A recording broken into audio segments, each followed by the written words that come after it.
Thank you very much, Osama-san, and namaskar to everyone. I am very happy to be here amongst this group of young boys and girls, and especially those who are practitioners of e-governance.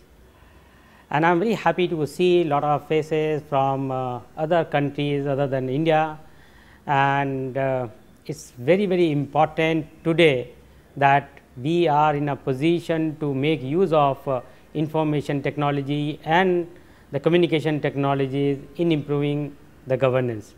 Before I come to the e-governance and the use of ICT in improving the governance, let me spend 2-3 minutes on Manthan.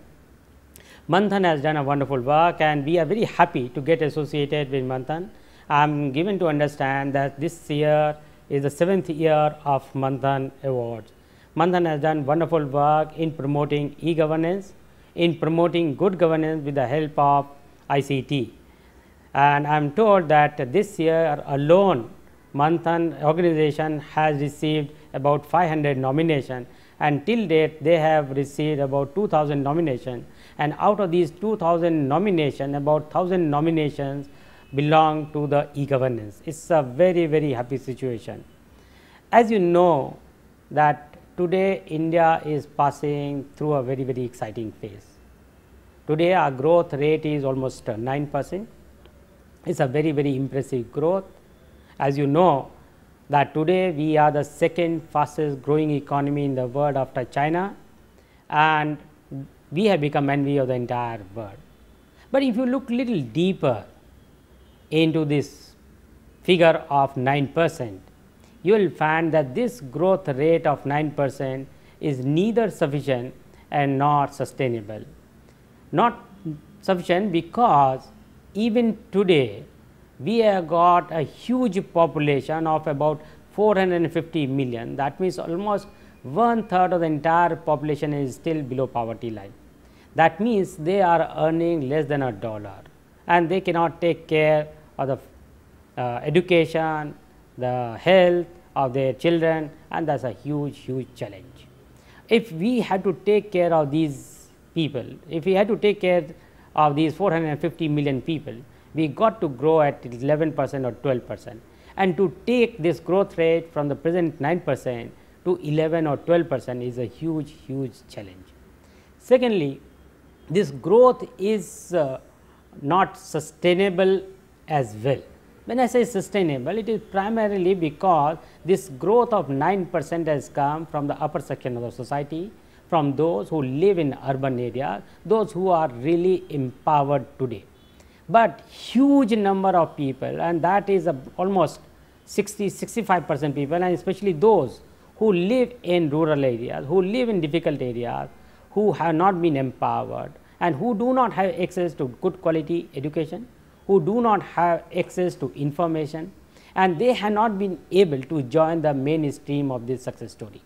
And if we want to have sustainable growth, it is necessary that we go in for an inclusive growth, and that means this about 700 million people got to be a part of the growth story, and that will be possible only when we provide access to information, access to good quality education, access to good quality and cost efficient health services, access to employment opportunities to each and every resident, especially these people who come from scheduled caste, scheduled tribe, backwards, minorities, and even women. And unless we do that, I do not think that this growth of 9% is going to be sustainable. Even if we grow at 11 and 12%, and if it is not going to be an inclusive growth, then it is a meaningless growth. And in this, ICT can play a very important role. To my mind, it is only ICT with the help of which we can empower these 700 million people, and that can be done very smoothly, very efficiently, and very expeditiously.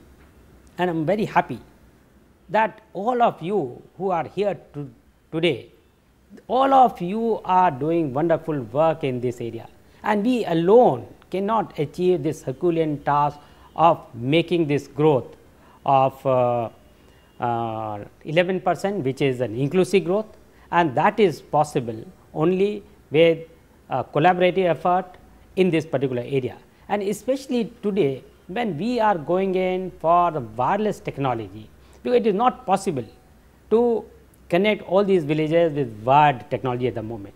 And today we have got a technology which is wireless technology. We can make use of WiMAX technology to provide access to information, and once we provide access to information with the help of WiMAX and other such wireless technology, it will be possible for each and everyone living in the rural area to have access to information, access to good quality education, access to good quality and cost efficient health services. Now, let me come to the National E-Governance Plan, NEGP as we call it, and looking into this, as I said earlier, looking into the problem of inclusive growth, looking into the problem of taking this growth rate from 9% to 11%, we have chalked out a big plan called National E-Governance Plan, which was approved by the Union Cabinet in 2006.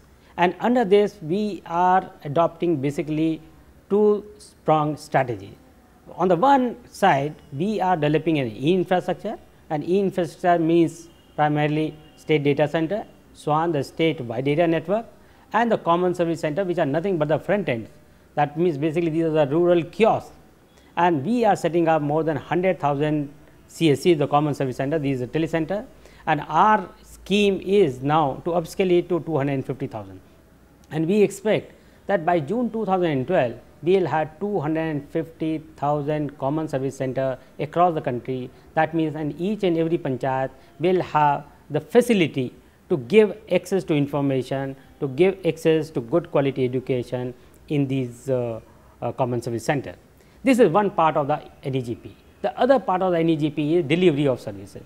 And when we talk about the delivery of services, let me tell you one more thing, that when we started this journey of computerization in 1980s, at that point of time, the entire focus was on acquisition of hardware, that means computers, buying computers, on acquisition of little bit of software, but that was the end of the matter, and it did not lead us anywhere.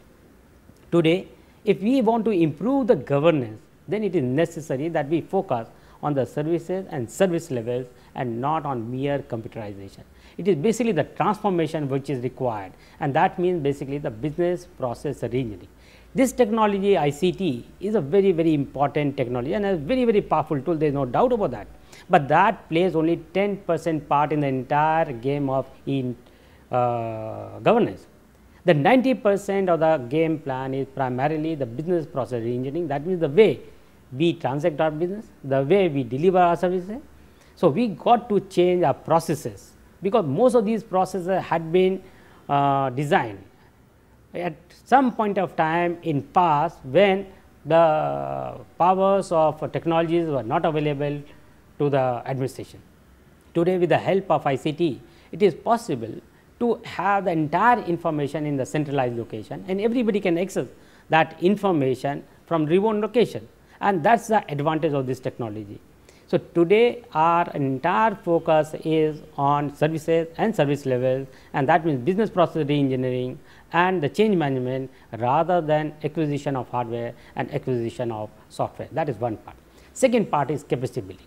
We may create beautiful system, excellent system, but unless we have got requisite capacity within the government and outside the government, it will not be possible for us to take NEGP to its logical conclusion. If we really want to improve the governance, it is necessary to create capacities within the government right from the topmost level, that means the decision makers level, to the lowest level, that means the level which is responsible for the implementation of the government policies and government projects.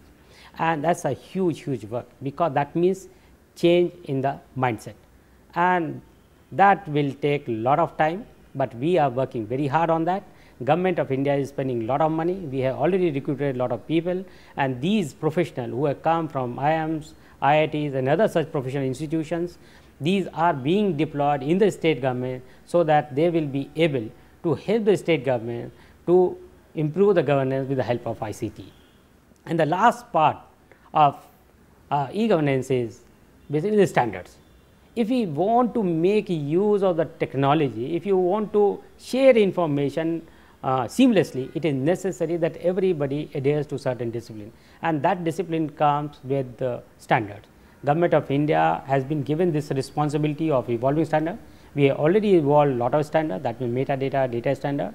Recently, we had taken out standards on biometrics. We have also taken out a policy on open standard. Our objective is to go in for open standard, that means all the standards should be in public domain, and moreover that all these standards have to be a single standard and royalty free standard. We have already started working in that particular direction, and we are very confident that within next 2 years time there will be a paradigm shift, the way we transact our business, the way we deliver the services. And we are also very confident that with the help of ICT and with the help of all of you and with the help of organization like Manthan, we will be able to empower all these 700 million people, and once we do that, there is no doubt that this country, India, will be truly empowered. Thank you.